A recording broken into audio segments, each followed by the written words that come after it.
Hi, and welcome to Miss Mary's Social Studies class. Today we are going to be finally finishing up Chapter 7, Section 4. And this is the legacy of India. So, up until now, we discussed in Section 1, we discussed how the Harpan Nation prospered and how India's geography helped make it such a prosperous civilization. We discussed the Aryans and the caste system in section 2. And in section 3, we went over the rise of Buddhism and the legacy of Hinduism. And now we're going to be talking about the full legacy of India and how it has impacted societies. So, a central question: how did the religion of India affect other cultures? So, Hinduism and Buddhism today. Buddhism did not remain strong in India, and today, not even 1% of Indians are Buddhist. Currently, 4 out of 5 people living in India today are Hindus. Okay, so most are follow the Hindu religion. Hindus live in Nepal, Sri Lanka, Malaysia, and many other countries. And approximately 1 million people living in the United States are Hindus. So Hindu and Buddhist influences. So in the mid 1900s, Indian leader Mohandas Gandhi used ahimsa nonviolence in his fight against the British rule. His life and ways actually would inspire United States civil rights leader Martin Luther King. And today, Hindu and Buddhist influence very much continue. So, for example, millions of people from other various religions also practice meditation and yoga, which is something that Hindu and Buddhists taught a lot of.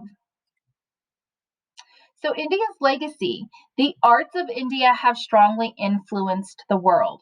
For example, in many Southeast Asian nations, people perform plays based on the ancient Sanskrit epic, the Mahabharata. Um, Indian art and architecture have shaped other cultures as well. Ancient Indian artists developed various symbols to show the Buddha's holiness. And some of these symbols include his top knot of hair. In northwestern Cambodia, ancient builders erected a large Hindu temple. The legacy of India's mathematics is actually really fascinating, and I'm excited to be going over this. The numbers we use today actually originated in India, and the people of India have been using the numbers for 1 to 9 for actually more than 2,000 years. Arab traders brought these numbers to the West, and as a result, we call them the Arabic numerals or the Hindu Arabic numerals. The first number system developed in India and used today is called the decimal system. So we use the decimal system in a variety of ways. One way is through counting money. The word decimal comes from the word demi, which means 10. So without the invention of the number 0, the decimal system would not work and the numbers would not exist in the way we know them today, where each each number has its own place value. Ones, tens, hundreds, thousands. Without the ancient Indians, we would not have that today, and life would probably be very different.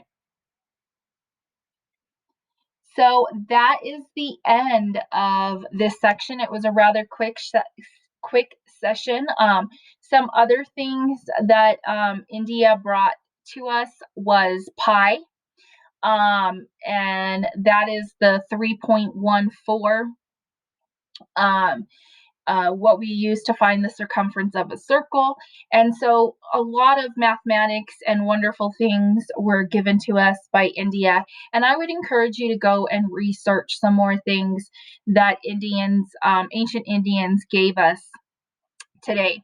So, like I said, this is the end of chapter 7. I hope you have enjoyed learning about ancient India as much as I have enjoyed telling you about it.